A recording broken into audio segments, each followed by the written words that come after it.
தமிழ் சினிமாவில் ஜெயித்தவர்களுக்கு பின்னே ஒவ்வொரு கதை இருக்கும். அந்த வகையில் வாய்ப்பெல்லாம் தேடி வந்து நம் அடியில் உட்காராது, வாய்ப்பை நாம் தான் உருவாக்கி கொள்ள வேண்டும் என்பது ஒரு வகை. வாய்ப்பு எப்போது வேண்டுமானாலும் வரலாம், எப்படி வேண்டுமானாலும் வரலாம். அதை பயன்படுத்திக் கொள்பவனே புத்திசாலி என்பது இன்னொரு வகை. இதில் இரண்டாம் வகையின் மூலமாக வெற்றி பெற்றவர்களில் நடிகர் பாண்டியனின் வாழ்க்கை மிகவும் சுவாரஸ்யமானது. தமிழ் சினிமாவை அடுத்த கட்டத்திற்கு கொண்டு சென்ற மிக முக்கிய இயக்குநர்களில் பாரதிராஜாவும் ஒருவர். அவரிடம் PRO-வாகவும் உதவி இயக்குநராகவும் இருந்த சித்ரா லட்சுமணனை தயாரிப்பாளர் அழகு பார்க்க நினைத்தார் பாரதிராஜா. அதன்படி மண்வாசனை என்னும் திரைப்படத்தை இயக்க திட்டமிட்டிருந்த பாரதிராஜா அந்த திரைப்படத்திற்கு தயாரிப்பாளராக சித்ரா லட்சுமணனை தேர்வு செய்தார். கதை ரெடி, கதைக்களம் ரெடி, மற்ற நடிகர் நடிகைகள் அனைவரும் ரெடியாகிவிட்டனர். லொகேஷனும் பார்த்தாகிவிட்டது. ஆனால் கதாநாயகன் மட்டும் கிடைக்கவில்லை. ஒரே குழப்பத்தில் இருந்த பாரதிராஜா மதுரை மீனாட்சி அம்மன் கோவிலுக்கு சுவாமி தரிசனத்திற்கு சென்றிருக்கிறார். அவர் கோயிலை விட்டு வெளியே வந்தவுடன் அங்கிருந்த மக்கள் அனைவரும் ஆறாவாரத்துடன் கையசைக்க அங்கிருந்த வளையல் கடையில் இருந்த இளைஞரும் பாரதிராஜாவை பார்த்து கையசைத்திருக்கிறார். பாரதிராஜா அந்த இளைஞனை பார்த்தவுடன் ஒரு நிமிடம் பூரித்து போனாராம். காரணம், அவர் எழுதிய கதைக்கு கதாநாயகனுக்கு சரியான தோற்றம் என்றால் அது அவராகத்தான் இருக்க முடியும் என எண்ணினார் பாரதிராஜா. அந்த இளைஞரை பார்த்து, தம்பி உங்களுக்கு வேலை இருக்கா, என் கூட வர முடியுமா என கேட்டிருக்கிறார் பாரதிராஜா. அந்த இளைஞரும் சம்மதம் தெரிவிக்க பிற்காலங்களில் அந்த இளைஞரை மிகப்பெரிய நடிகராக்கி அழகு பார்த்தார் பாரதிராஜா. அவர்தான் நடிகர் பாண்டியன். முன்பின் நடிக்கவே பழகிறாத பாண்டியனை அழைத்து கொண்டு போய் மதுரை பக்கமுள்ள கோபம், அன்பு, ஆத்திரம், மதுரை பாசை என அனைத்தையும் சொல்லி தந்திருக்கிறார் பாரதிராஜா.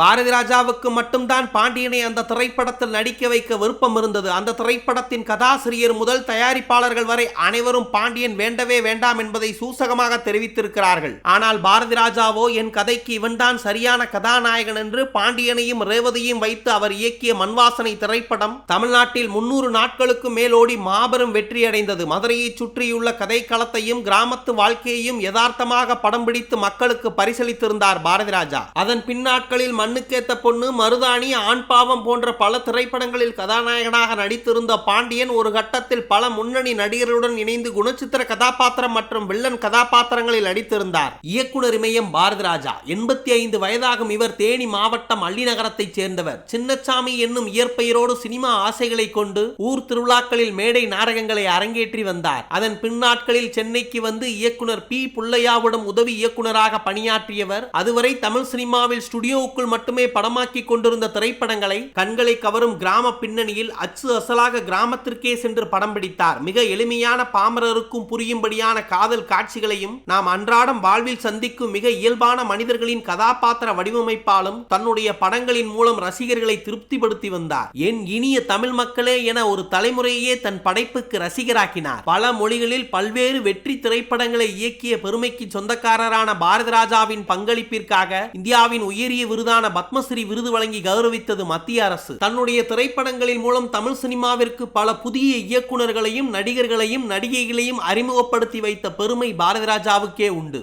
பாக்யராஜ் திரைக்கதை மன்னன். அவர் எழுதி இயக்கும் படங்களில் கதைக்கு முக்கியத்துவம் இருக்கிறதோ இல்லையோ, கதாநாயகிகளுக்கு முக்கியத்துவம் இருக்கும். அதனாலேயே தமிழ்நாடு முழுவதும் பெண்களின் ரசிகைகளுக்கு அடிமையானார் பாக்யராஜ் என்று கூற வேண்டும். அப்படி 35% பார்த்து கொண்டிருந்த பெண்கள் பாக்யராஜ் படங்களுக்கு மட்டும் 50% என்ற மாபெரும் இலக்கை அடைந்தது. எம்ஜிஆருக்கு இந்த விஷயம் தெரிந்தது. பாக்யராஜ் படங்களை கவனிக்க ஆரம்பித்தார். முந்தானை முடிச்சு அவர் இதயத்திற்கு மிகவும் கவர்ந்த இயக்குனராக மாறிவிட்டார் பாக்யராஜ். தாவணி கனவுகள் அந்த படம் அப்போது 1 கோடி ரூபாய்க்கு வியாபாரமானது. ஏன் நாடாளுமன்றத்தில் கூட அதை பற்றி விவாதிக்கப்பட்டு பாக்யராஜ் வீட்டிற்கு ரைடு வர காரணமாக இருந்த படம். அந்த படத்தில் சத்துணவு, குடும்ப கட்டுப்பாடு, முதியோர் கல்வி என அனைத்து ட்ரெண்டிங்களும் இந்த விஷயங்கள் எல்லாவற்றையும் திரைக்கதையில் நேர்த்தியாக கொடுத்திருப்பார் பாக்யராஜ். இதனாலோ என்னவோ தனக்கு அடுத்தாறு போல கலை உலக வாரிசாக பாக்யராஜ் தான் எம்ஜிஆர் தீர்க்கமாக தெரிவித்தார். பாண்டியராஜன் அவர்களை ஒரு நடிகராக நம் அனைவருக்கும் தெரியும். ஆனால் ஒரு இயக்குனர் ஆக வேண்டும் என்பதற்காக அவர் பட்ட கஷ்டங்கள் நம்மில் பாதி பேருக்கு தெரியாது. சென்னை சைதாப்பேட்டையைச் சேர்ந்த பாண்டியராஜன் தமிழ் சினிமாவில் எப்படியாவது ஒரு நடிகனாகிவிட வேண்டும் என்ற ஆசையில் தான் வந்திருக்கிறார். ஆனால் வந்தவருக்கு ஏமாற்றமே. காரணம், இவரது உயரத்தை காரணம் காட்டி பல பேர் இவரை கேலி கிண்டல் செய்து வாய்ப்புகளை மறுத்திருக்கிறார்கள். தான் அவமானப்பட்ட இடத்தில் மிகப்பெரிய சக்தியாக உருமாற வேண்டும் என்ற பாண்டியராஜனின் தன்னம்பிக்கை K. பாக்யராஜ் அவர்களிடம் உதவி இயக்குனராக பணியாற்றி கொண்டிருந்தார். தனது 26 வயதில் ஒரு சம்பவம் அவருக்கு நடந்தது. அதாவது பிரபுவை வைத்து இவர் இயக்கிய கன்னிராசி திரைப்படம் தமிழகமெங்கும் மாபெரும் வெற்றி பெற்றது. 100 நாட்களுக்கு மேலாக ஓடிய அந்த திரைப்படத்தை பார்த்து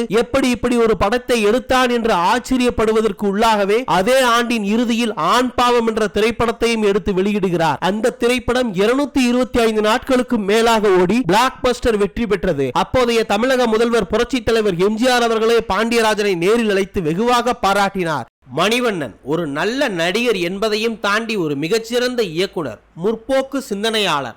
இவர் படங்கள் அனைத்தும் காலம் கடந்து பேசும். காரணம், இவர் களத்தில் இறங்கிவிட்டால் கலகலப்புக்கு பஞ்சம் இருக்காது. அன்றைய கால அரசியலாக இருக்கட்டும், இன்றைய கால அரசியலாக இருக்கட்டும், ஒரு பிடி பிடித்து விடுவார். சத்யராஜ், கவுண்டமணி, சுந்தர்ராஜன், மணிவண்ணன் இவர்களெல்லாம் இணைந்து விட்டால் அந்த படத்திற்கு காமெடிக்கு பஞ்சமே இருக்காது. காரணம், கோயமுத்தூரை பூர்வீகமாக கொண்டவர்கள். மணிவண்ணன் அவர்கள் கல்லூரி படிப்பை பாதியிலே விட்டுவிட்டு பாரதி ராஜாவிடம் உதவி இயக்குனராக பணியாற்றினார். எப்படியோ இந்த சினிமாவில் சாதித்து விட வேண்டும் என்ற வெறி அவருக்குள் ஊன்றிவிட்டது. அதை எப்படி விவரிக்க வேண்டும் என்றால், இன்று ஒரு திரைப்படம் ஓடிவிட்டாலே வானுக்கும் பூமிக்கும் துள்ளி குதிக்கிறார்கள் இன்றைய கால இயக்குனர்கள்.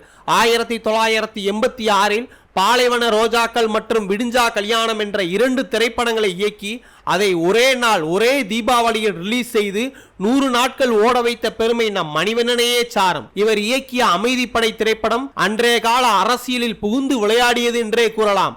ஏன், தனது 50வது படமான நாகராஜ சோழன் எம்ஏ எம்எல்ஏவிலும் கலக்கி இருப்பார் மணிவண்ணன் அவர்கள். பாவம், 59 வயதில் 50 திரைப்படங்களை இயக்கி 400 படங்களுக்கு மேல் நடித்து அகால மரணமடைந்தார் மணிவண்ணன் என்னும் மகா மனிதன். இவர் இறப்பு சரித்திரமாக இருக்க வேண்டும் என்பதற்காக தமிழ் தேசிய கொடி இவர் மீது விழ வேண்டும் என்ற கடைசி ஆசையை நாம் தமிழர் ஒருங்கிணைப்பாளர் சீமான் மூலியமாக நிறைவேற்றினார் என்பதும் குறிப்பிடத்தக்கது. மனோபாலா ஒரு நல்ல நடிகர் என்பதையும் தாண்டி ஒரு மிகச்சிறந்த இயக்குனர் என்றுதான் சொல்ல வேண்டும். கிட்டத்தட்ட 200க்கும் மேற்பட்ட திரைப்படங்களில் நடிகராகவும் ஒரு இயக்குனராகவும் பணியாற்றிய மனோபாலா 1979ஆம் ஆண்டு புதிய வார்ப்புகள் திரைப்படத்தின் மூலமாக பாரதி ராஜாவிடன் உதவி இயக்குனராக வேலைக்கு சேர்ந்தவர். அதன் பின்னாட்களில் நடிகராகவும் இயக்குனராகவும் தன்னை சினிமாவில் நிலைநிறுத்தி கொண்டார். அவர் முதலில் இயக்கிய திரைப்படம் 1982ஆம் ஆண்டு வெளிவந்த ஆகாய கங்கை. அதன் பின் பல படங்களில் இயக்குனராக பணியாற்றி இருக்கிறார். நடிகர் மோகனும் இயக்குனர் மனோபாலாவும் மிக நெருங்கிய நண்பர்கள். எந்த அளவு என்றால், இருவரும் ஒரே அறையில் தங்கிதான் சினிமாவில் பயணித்துக் கொண்டிருந்தார்கள். அந்த காலகட்டத்தில் மோகன் ஒரு நடிகராக திரையுலகின் உச்சத்தில் இருந்தார். ஆனால் மனோபாலாவோ ஆகாய கங்கை என்னும் திரைப்படத்தை எடுத்து அந்த திரைப்படம் இவருக்கு ஒரு மிகப்பெரிய வெற்றியை கொடுக்கவில்லை. அதன் காரணமாக பல ஆண்டுகளாக சினிமாவில் வாய்ப்பு தேடி கொண்டிருந்தார் மனோபாலா. தன் நண்பன் கஷ்டப்படுகிறான் என்பதற்காக மோகன் தனக்கு வந்த கதைகளை மனோபாலாவை வைத்து இயக்க சொல்லுங்கள் என தயாரிப்பாளர் சொல்ல அவர்கள் கொடுத்த வாய்ப்புதான் பிள்ளை நிலா. பிள்ளை நிலா திரைப்படத்தை மனோபாலா மோகனை வைத்து இயக்கி அந்த திரைப்படம் மாபெரும் வெற்றி அடைந்தது. ஒரு படம் மட்டும் தனது நண்பனுக்காக மோகன் கொடுக்கவில்லை, தொடர்ந்து 3 படங்கள் மனோபாலாவை இயக்க செய்தார். அந்த திரைப்படங்கள் தான் மனோபாலாவை தமிழ் சினிமாவின் ஒரு உச்சபட்ச இயக்குனராக மாற்றியது. அதன் காரணமாக அவர் ரஜினியை வைத்து ஊர்காவலன், அதன் பின்னாட்களில் விஜயகாந்தை வைத்து என் புருஷன் தான் எனக்கு மட்டும்தான் போன்ற மாபெரும் வெற்றி திரைப்படங்களை இயக்கினார். அதுவே அவர் ஹிந்தியிலும் படம் இயக்க காரணமாக அமைந்தது.